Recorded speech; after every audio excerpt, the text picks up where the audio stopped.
1999 വിജയ് മല്യ എന്ന മദ്യരാജാവ്, വലിയ രാജാവാണ്, രാജാവ് എന്ന് പറഞ്ഞാൽ പോലെ മദ്യ ചക്രവർത്തി, 30 കിലോ സ്വർണം ശബരിമലയിൽ കൊണ്ട് കൊടുക്കുന്നു. ശബരിമലയിലെ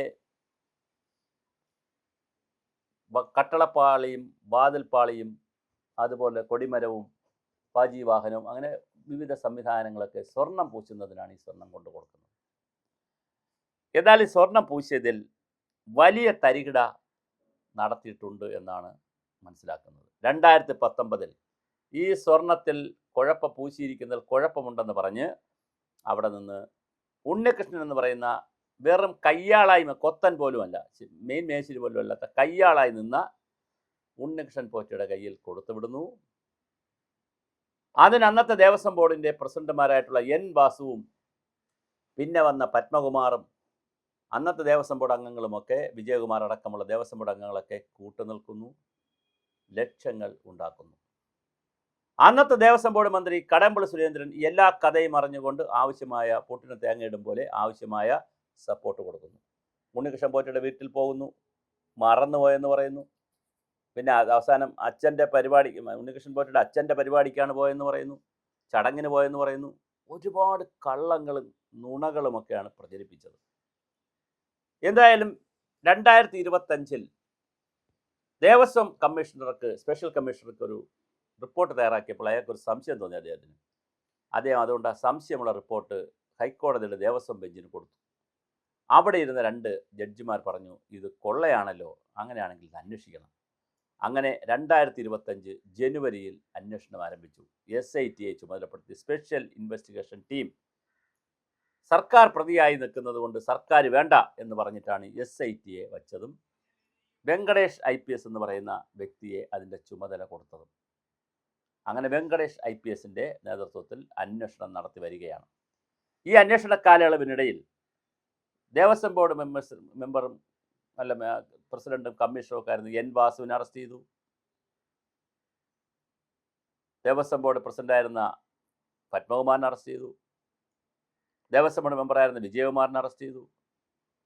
മറ്റൊരു മെമ്പറായ അജികുമാറിനെ ഇന്ന് അറസ്റ്റ് ചെയ്തു. മുരാരി ബാബുവിനെ അറസ്റ്റ് ചെയ്തു. മുരാരി ബാബു മരിച്ചുപോയി. തന്ത്രിയെ അറസ്റ്റ് ചെയ്തു. രാജീവ് കണ്ഠരൂരിനെ അറസ്റ്റ് ചെയ്തു. അങ്ങനെ ഒരുപാട് ആളുകളെ അറസ്റ്റ് ചെയ്തു. അറസ്റ്റ് ചെയ്തവരൊക്കെ 90 ദിവസത്തെ ആനുകൂല്യം കൊണ്ട് പുറത്തിറങ്ങി. കാര്യം അറസ്റ്റ് ചെയ്താൽ 90 ദിവസത്തിനകത്ത് കുറ്റപത്രം കൊടുത്തില്ലെങ്കിൽ സ്വാഭാവിക ജാമ്യം, നാച്ചുറൽ ഇത് കിട്ടും, ജാമ്യം കിട്ടും, ബെയിൽ കിട്ടും, നാച്ചുറൽ ബെയിൽ കിട്ടും. അങ്ങനെ നാച്ചുറൽ ബെയിൽ കിട്ടി, സ്വാഭാവിക ജാമ്യം കിട്ടി, എല്ലാവരും പുറത്തിറങ്ങുകയും ചെയ്തു. അപ്പോഴും PS പ്രശാന്ത് കുറച്ചുകൂടി സേഫ് സോണിലാണ് നിന്നത്. ഇന്ന് രാവിലെ 10 മണിക്ക് ഒരു ഫേസ്ബുക്ക് പോസ്റ്റ് വരുന്നു, എന്നെ ഏതാനും നിമിഷങ്ങൾക്കും അറസ്റ്റ് ചെയ്യും, ഏതാനും നിമിഷങ്ങൾക്ക് ശേഷം എന്നെ അറസ്റ്റ് ചെയ്യും. അങ്ങനെ ഇട്ടത് എങ്ങനെ പ്രശാന്ത് ഇത് അറിഞ്ഞു അറസ്റ്റ് ചെയ്യുമെന്ന്? പ്രശാന്തിന് ആരാണ് ഈ വിവരം കൊടുത്തത്? എന്തായാലും പ്രശാന്തിനെ അറസ്റ്റ് ചെയ്തു, കൊല്ലം ക്ലബിൽ കൊണ്ടുപോയി ചോദ്യം ചെയ്യുന്നു. അങ്ങനെ ചോദ്യം ചെയ്യുമ്പോൾ VN വാസവനാണ് എന്താണ് ഇതിനകത്ത് ബന്ധം? 2019 കട്ടള പൂശിയതിന്, കൊണ്ടുപോയതിന് 2025 പ്രശാന്ത് എങ്ങനെ കുറ്റക്കാരനാകുമെന്ന് ചോദിച്ചാൽ 2025 ഈ തനിയാവർത്തനം പോലെ സ്വർണം കൊണ്ടുപോകാനുള്ള തയ്യാറെടുപ്പ് നടത്തി. അത് കൃത്യമായി വാസവനും അറിയാമായിരുന്നു. അപ്പോൾ ഇനിയിപ്പോൾ ഉള്ള 2 ചോദ്യമാണ് മലയാളി ചോദിക്കുന്നത്, കേരളീയർ ചോദിക്കുന്നത്. ഒന്ന്, കടകംപള്ളി സുരേന്ദ്രൻ്റെ അറസ്റ്റ് ചെയ്യുമോ? CPMൻ്റെ നെഞ്ചിടിപ്പ് വല്ലാതെ കൂടിയിട്ടുണ്ട്. കടകംപള്ളി അറസ്റ്റ് ചെയ്യുമോ എന്നുള്ളതാണ് അറിയേണ്ട പ്രധാനപ്പെട്ട കാര്യം. വാസവനെ ചോദ്യം ചെയ്യുമോ? കാരണം വാസവൻ മന്ത്രിയായിരിക്കുമ്പോൾ സ്വാഭാവികമായിട്ട് PS Prashanth Devaswom board president ആയിരിക്കുമ്പോൾ ദേവസ്വം ബോർഡിൽ നടക്കുന്ന എല്ലാ കാര്യവും അപ്പോൾ Prashanth official or unofficial, formal or informal വാസവൻ്റെ ഓഫീസിൽ അറിയിച്ചില്ലാതിരിക്കുമോ? അറിയിച്ചിരിക്കാനല്ലേ സാധ്യത.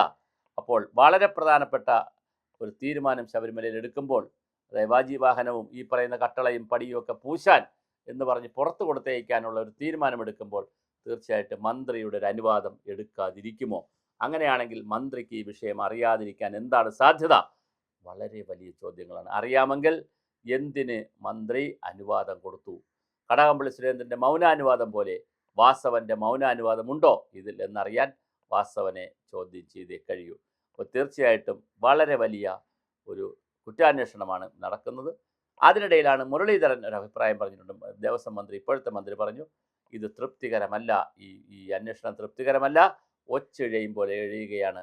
ഇത് എത്രയും പെട്ടെന്ന് അവർ റിപ്പോർട്ട് കൊടുക്കണം. റിപ്പോർട്ട് കൊടുത്താൽ ഉടൻ തുടരന്വേഷണം അല്ലെങ്കിൽ വീണ്ടും ഒരു അന്വേഷണം ഗവൺമെൻറ് വയ്ക്കും. ഇപ്പോൾ വയ്ക്കാൻ പരിമിതിയുണ്ട്, കോടതിയിൽ കേസ് കിടക്കുന്നുണ്ട്, അത് വയ്ക്കും. രണ്ടാമത് ഈ കോടതി 1 മാസത്തിനകത്ത് ഒരു തീർപ്പ് കൽപ്പിച്ചില്ലെങ്കിൽ കോടതിക്ക് കത്ത് കൊടുക്കുകയും ചെയ്യും. അപ്പോൾ കോടതിക്ക് കത്ത് കൊടുക്കും, സമാന്തര അന്വേഷണം നടത്തുകയും ചെയ്യും എന്ന് വളരെ അസന്നിഗ്ധമായി മുഖ്യമന്ത്രി പിന്നെ ദേവസ്വം മന്ത്രി പറഞ്ഞിട്ടുണ്ട്. അപ്പോൾ എന്തായാലും ശബരിമല വിഷയം കലങ്ങി തെളിയുകയാണ്. അയ്യപ്പൻ ഇറങ്ങി പണിയുകയാണ്. ഇന്ന് അയ്യപ്പൻ്റെ ടാർഗറ്റ് PS പ്രശാന്ത് എന്ന മുൻ ദേവസ്വം ബോർഡ് പ്രസിഡന്റാണ്. ഇന്ന് വൈകുന്നേരത്തോടു കൂടിയോ നാളെയോ കടകംപള്ളി സുരേന്ദ്രനിലേക്ക് ഇത് നീങ്ങുമോ എന്നുള്ളത് മാത്രമാണ് ചോദ്യം. വാസവനെ എന്നാണ് ചോദ്യം ചെയ്യുക എന്നൊരു ചോദ്യമുണ്ട്. എന്തായാലും അയ്യപ്പനെ തൊട്ടവരെല്ലാം കൈപ്പൊള്ളുന്ന ഒരു രീതിയിലേക്കാണ് പോകുന്നത്. ശബരിമല വിഷയം വളരെ ഗുരുതരമായ ഒരു ആത്മീയ വിഷയത്തിനപ്പുറം ഒരു സാമൂഹിക രാഷ്ട്രീയ വിഷയമായി ശബരിമല മാറിക്കഴിഞ്ഞു. എന്തായാലും കൃത്യമായ അന്വേഷണം നടക്കുമെന്ന് തന്നെ നമുക്ക് കരുതാം.